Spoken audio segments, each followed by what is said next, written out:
Usain Bolt, the world's fastest man, what do you think the likelihood is he's used illegal performance-enhancing drugs? Let me put that in context. You know, Remy Chimney is a guy that I respect greatly, that I continue to work with today, and he's a very scientific guy.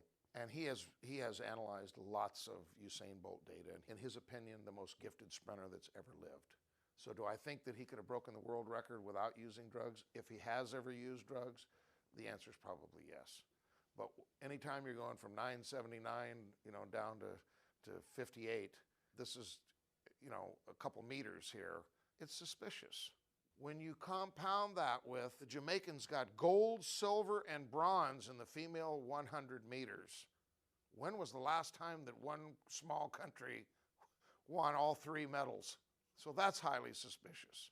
And then you look at the other aspects and all these other athletes. It's all suspicious, not to target Asafa Powell or these other guys, but the former world record holder was from Jamaica. And all of a sudden, here's these athletes that are just, bam, the whole history. Yes, they've always had great athletes and great sprinters, but not this many. How does testing in poor countries that compete in the Olympics compared to the testing of wealthier nations? It's easier in a small country. It's easier to do drug testing or to cheat? In the specific Caribbean country, that they had people that worked in connection with security and the airport, and by the time a tester would show up and the name would show up on the manifest, the testers could, even when they did rarely go, could get their keys in the rent-a-car and get to the facility that the athlete's down a dirt path somewhere. He's not there to be found. So somebody at the airport would tip off the athlete? The answer is yes. But how good of an example would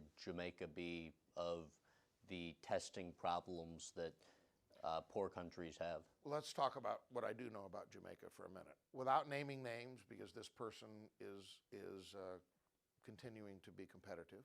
They were there and trained there on a daily basis for 6 months, side by side with Usain Bolt.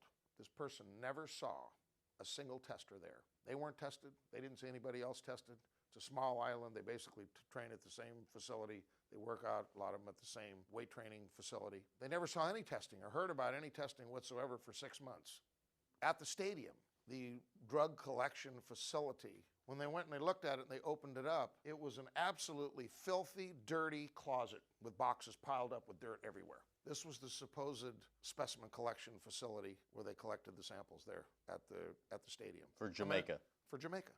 I mean, they don't have, it's like this is where you give samples and collect samples. The person that told me this was there and had interviewed Usain Bolt and went and said, I'd like to see the facility. And this is what they found, was basically a little storage room.